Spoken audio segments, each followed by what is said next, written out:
그것이 분석을 잘 설명하면서 이해 국면과 설명 국면으로 지금 예, 잘 설명하고 있는데 두 단계로 분석을 나누고 있죠.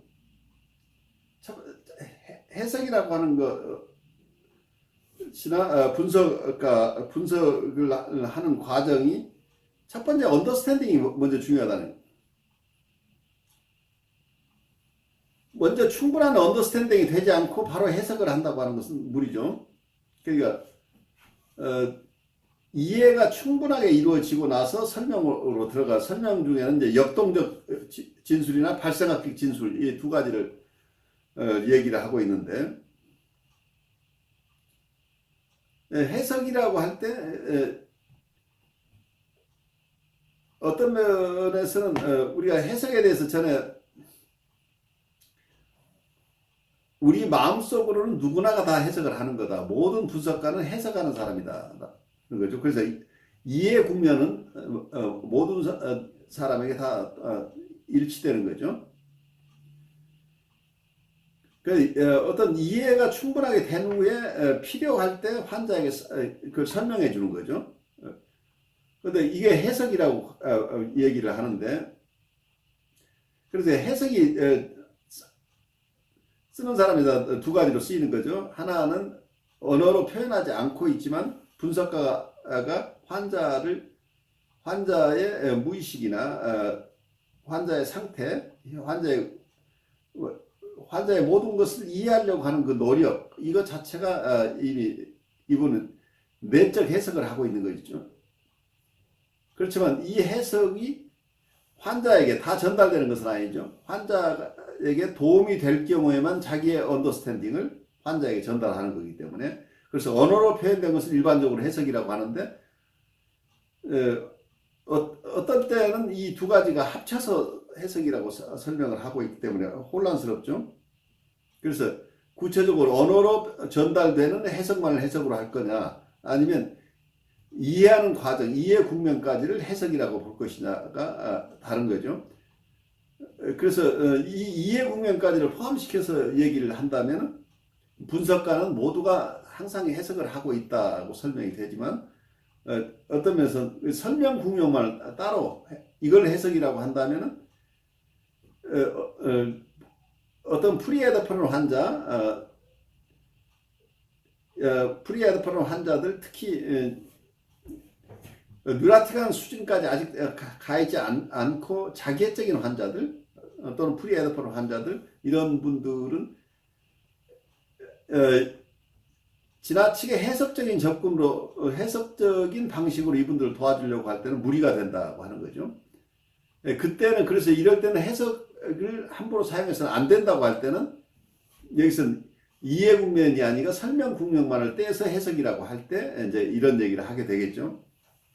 그래서 마치 어떤 면에서는 현대정신분석은 해석을 안 한다 이렇게 착각을 하고 있는데, 현대정신분석도 필요할 때는 직접 여기서 설명 국면의 해석도 필요할 때는 하지만, 보통은 프리헤드폰 환자들은 이걸 소화해낼 능력이 없기 때문에, 소화가 우리가 알고 있는 이분의 무의식적인 역동적이나 어떤 발생학적인 설명을 할 경우에 그 내담자가 자기가 공격받는다고 느끼는 이런 사람들이 많아요. 프리헤드폰 환자들은. 그래서 이런 환자들에게는 이해 국면까지만 가고 설명 국면은 때가 될 때까지 보류한다는 얘기예요. 이제 그런 측면에서 현대정신분석은 이걸 굉장히 명료하게 하고 있어요. 그래서 해석 자체가 motivational interpretation이라는 표현을 쓰고 있는데, 아무리 좋은 인사이트를 가져도, 그래서 이해 국면에서 내가 충분하게 어떤 일이, 왜 지금 이 환자가 이렇게 어려운 상황에 있는지를 내가 다 이해를 했다고 할지라도 이해한 것을 전달해 주는 것은 별개의 문제라고 봐요. 그것은 환자의 이고가 이걸 수용할 만한 능력이 있을 때만 어떤 설명 국면에 이런 해석을 하는 것이다라고 보기 때문에, 그런 해석을 많이 사용하지 않고 대부분 정서적인 커뮤니케이션들을 사용하는 현대정신분석에서는. 근데 코웃의 경우는 공감이라는 것을 코웃이 공감을 굉장히 강조하지만 또 한편에서는 이고 사이콜로지라는 백그라운드를 가지고 있어서 많은 경우에 해석을 하고 있죠. 여기서 해석을 굉장히 중요한 어떤 기법으로 사용하고 있다는 점에서 어떤 현대정신분석에서 보는 대상하고 코웃이 주로 돌보려고 했던 대상의 환자층이 한쪽은 아주 시비한 층이고 한쪽은 그보다 시리어스 뉴로시스까지는 아니지만 성격장애, 행동장애이기 때문에 어떤 그 레벨이 조현병이나 심한 우울이나 이런 사람들하고 조금 다른 레벨이라고 이해를 하면 그런 점에서 해석에 대한 의존도가 더 높은 것은 그분들의 이고 강도가, 그러니까 구조 자체 여기서 코웃은 자기가 돌보려고 하던 대상은 아까 얘기대로 성격장애나 행동장애 중심이 이런 어려움을 겪는 분들 중심이었지, 사이카틱하거나 보드라인 환자들은 정신분석적인 치료의 대상이 아니라고 봤다는 것을 우리가 먼저 이해를 해야 돼요. 그렇기 때문에 어떤 치료 기법의 차이가 난다. 이걸 우리가 선명하게 볼 필요가 있겠죠. 그래서 클래시컬 사이코애널리시스 쪽에서는 뉴라틱 환자 중심이고 코웃이 봤던 환자들은 자기애적 성격장애나 행동장애 중심이고, 그리고 현대정신분석 스파틴스의 현대정신분석이 주로 봤던 것은 조현병 레벨의 사이카틱하거나 보드라인 환자 중심이었다고 하는 거예요. 그래서 우리가 만나는 내담자가 어떤 상태에 있는지, 어떤 발달 수준에 있는지, 장애의 정도가 심한지 중간 정도인지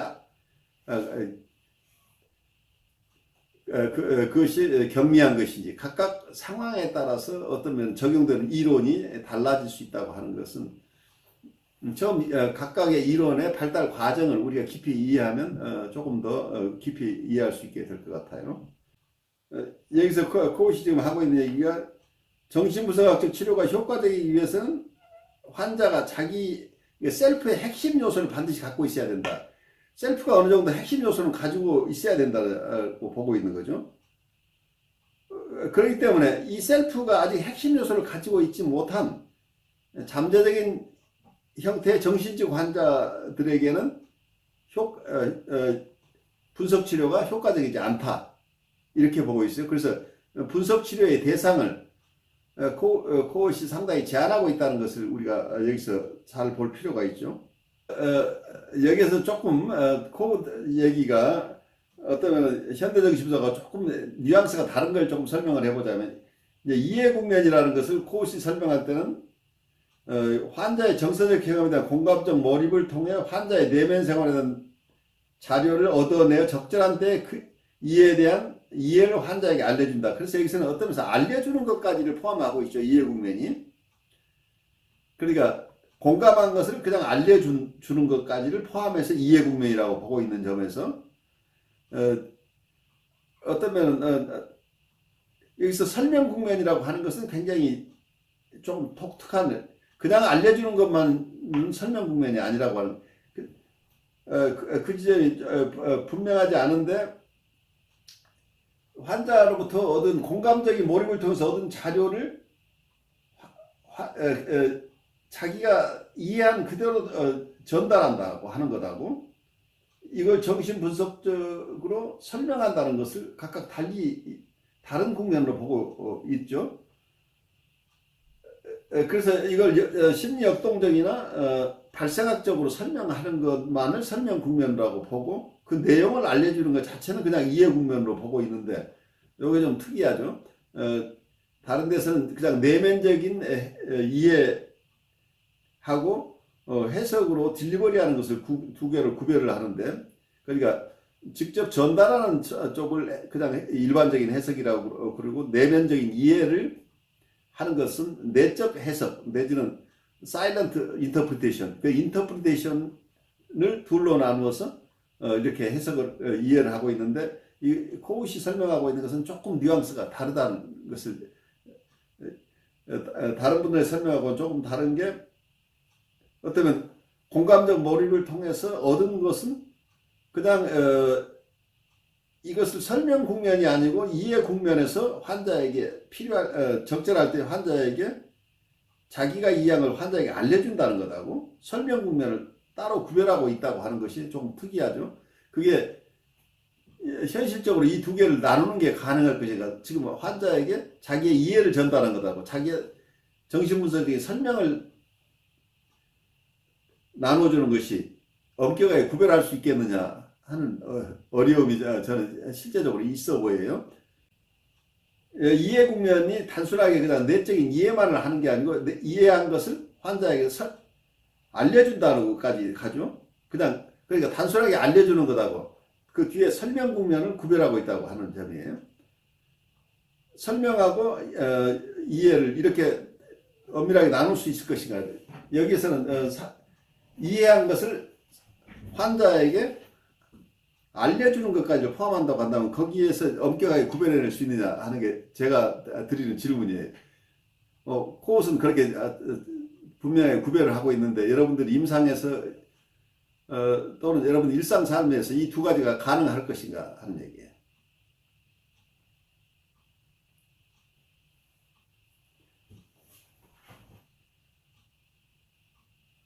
그러니까 이미 내가 이해한 것을 설명한다. 내가 이해한 것을 내가 어떠면 공감적 몰입을 통해서 환자의 내면 생활에 대한 자료를 얻어서 그 자료를 적절할 때 환자에게 내가 이해한 것을 알려준다는 것 자체가 이것을 해석이 아니라고